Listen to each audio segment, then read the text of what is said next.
सड़क से लेकर संसद तक देश में उग्र आंदोलन हो रहा है।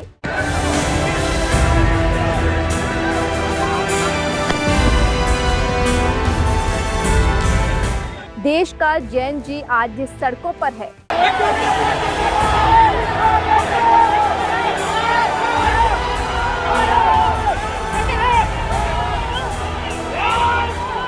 युवा शिक्षा को लेकर देश में सवाल पूछ रही है।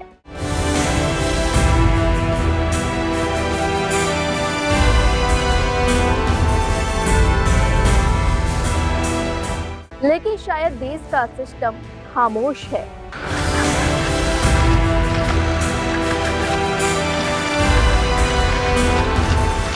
लेकिन इसी खामोशी का फायदा विपक्ष उठा रहा है।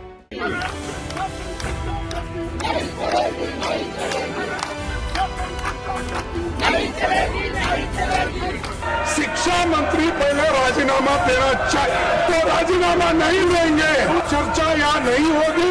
अब सवाल है कि आखिर कब ये मुद्दा थमेगा और इस चिंगारी के पीछे का असली राज क्या है। चलिए जानते हैं इस वीडियो में।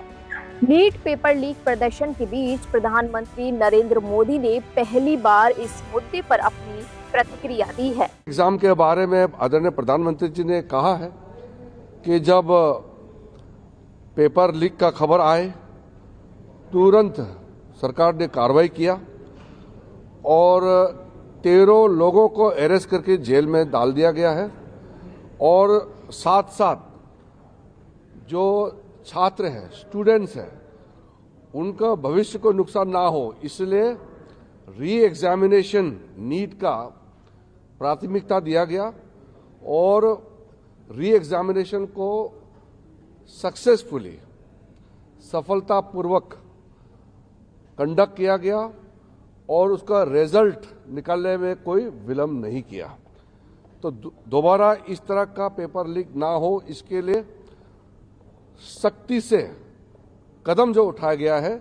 जिन्होंने पेपर लीक धंधे में जो लिप्त है, जो लोग दोषी पाए गए हैं, जिसको अरेस्ट किया गया है, उसको जेल में डाल करके प्रधानमंत्री जी ने अपील भी किया है कि उनका जो सजा है उसको सख्ती से सख्ती सजा कैसे दिया जाए, उसमें सारा टॉप क्लास के वकील लोग भी साथ दें ताकि जो पेपर लीक जैसे पाप काम किया है उन लोगों को घोर सख्त सजा मिले और आगे पेपर लीक नहीं होने के लिए सख्ती से जो कदम उठाया गया है उसके बारे में भी प्रधानमंत्री जी ने जानकारी दिया।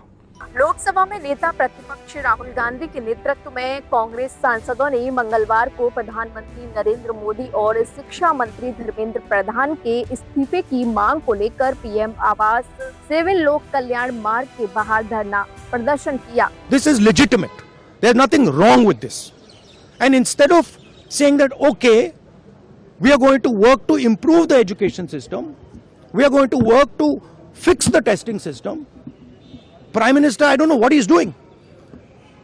So that's the story. So are you going to meet the injured students? Of course I'm going to meet the injured students.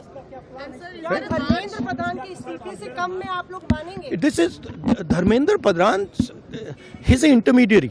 Absolutely he should resign. But Dharmendra Pradhan hasn't beaten up these students. Home Minister has. He should resign. And Home Minister reports to Prime Minister. He should resign. What is going on? Akhilesh Yadav ने दिल्ली में छात्र प्रदर्शन के दौरान police की कार्रवाई का मुद्दा सदन में उठाया। छात्रों की नहीं सुनी जाएगी तो सड़कों पे आएंगे और जो सरकार ने व्यवहार किया है, इस्तीफा तो क्या है, इस्तीफा तो जब चाहेंगे तब मंत्री ले लेंगे, सदन के बाद ले लेंगे। लेकिन सवाल ये जो छात्रों के साथ व्यवहार हुआ है, उनके हाथ तोड़े, सर तोड़ा, उनके कपड़े फाड़े, क्या बेटियों के कपड़े फाड़ेंगे आप? हम और राहुल जी थे। अध्यक्ष महोदय, हम मजबूरी में गए हैं प्रधानमंत्री के आवास पर। अगर आप सुन लेते हैं यहाँ पर तो हम नहीं जाते। क्या प्रधानमंत्री स्टेटमेंट नहीं दे सकते हैं? युवाओं के लिए आप बाहर बोल सकते हैं, सदन में क्यों नहीं बोल सकते हैं आप? लोकसभा स्पीकर ओम बिरला ने साफ कहा है कि पेपर लीक के मुद्दे पर चर्चा के लिए जो बीजेपी सरकार है वो तैयार है। सभी लोगों के मत आ गए हैं, आप भी चर्चा चाहते हैं, ये भी चर्चा चाहते हैं और सरकार चर्चा करने को तैयार है। आप आइए, कब चर्चा करनी है, कितनी देर चर्चा करनी है, सरकार चर्चा को तैयार है। आप आइए चर्चा करने को। ऐसे गैलरी में बैठकर चर्चा नहीं होगी, चर्चा होगी आप अपनी सीट पर बैठे, कितनी देर करनी है, किस नियम के तहत करिए, आप बैठिए। सरकार ने कहा है कि खुले मन से कहा हम चर्चा को तैयार है और सबका मत आ गया है। अब आपके आपस के विवाद को मैं सीट पे बैठ के नहीं मिटा सकता।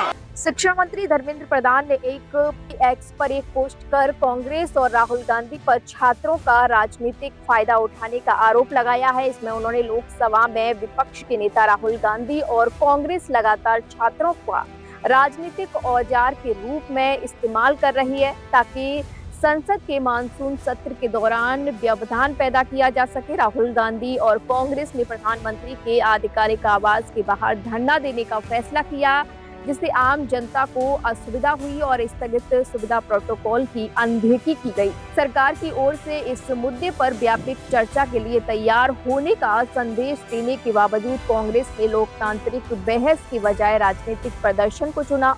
उनका उद्देश्य छात्रों की समस्याओं का समाधान निकालना नहीं बल्कि राजनीतिक सुर्खियां बटोरने के लिए व्यवधान पैदा करना था।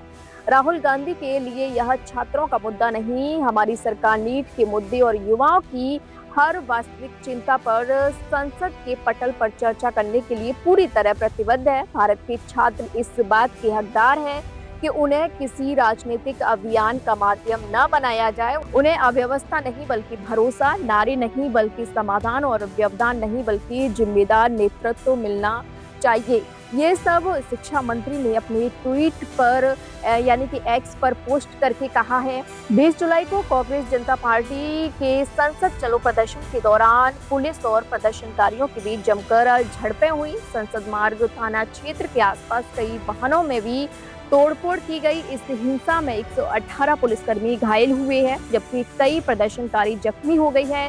70 से ज्यादा प्रदर्शनकारियों को हिरासत में लिया गया है। लोकसभा स्पीकर ओम बिरला ने साफ कहा है कि पेपर लीक के मुद्दे पर चर्चा के लिए तैयार है। घटना के बाद जंतर मंतर और आसपास के क्षेत्रों में सुरक्षा व्यवस्था बढ़ा दी गई है। पुलिस अधिकारियों का कहना है कि पूरे घटनाक्रम की वीडियो रिकॉर्डिंग और उपलब्ध साक्ष्यों की जांच की जा रही है। दिल्ली पुलिस सभी प्रदर्शनकारियों से संयम बरतने और शांति व कानून व्यवस्था बनाए रखने में पुलिस का सहयोग करने की अपील करती है। सभी प्रदर्शनकारियों से अनुरोध है कि वे कृपया शांतिपूर्ण ढंग से प्रदर्शन करें, किसी भी गैरकानूनी या हिंसक गतिविधि में शामिल न हों और ड्यूटी पर तैनात पुलिसकर्मियों द्वारा दिए गए कानूनी निर्देशों का पालन करें। जनता को सलाह दी जाती है कि वे किसी भी सोशल मीडिया प्लेटफॉर्म के माध्यम से अफवाहों, गलत जानकारी या अपुष्ट जानकारी पर विश्वास न करें और न ही उन्हें फैलाएं। नागरिकों से अनुरोध है कि वे जानकारी के विश्वसनीय स्रोतों पर ही भरोसा करें और शांति, सद्भाव व कानून व्यवस्था बनाए रखने में दिल्ली पुलिस का सहयोग करें। धन्यवाद। साल 2014 के बाद से देश में पहली बार इतनी बड़ी संख्या में लोग और विपक्ष मोदी सरकार के खिलाफ सड़कों पर आई है और उस सिस्टम से सवाल पूछ रही है जो साल 2014 से अब तक चुप है। सवाल है कि आखिर कब ये चुप्पी टूटेगी। कहीं ऐसा ना हो कि देश का युवा धर्मेंद्र प्रधान का इस्तीफा मांगते मांगते मोदी जी का इस्तीफा ना मांग ले, क्योंकि जो युवा ये कहता था कि हर हर मोदी, घर घर मोदी, वही युवा आज सड़कों पर उतरकर इंसाफ मांग रहा है। अब देखना होगा कि सरकार अपनी चुप्पी कब तोड़ती है या फिर हर बार की तरह इस बार भी युवाओं को झुंझुना दे दिया जाएगा।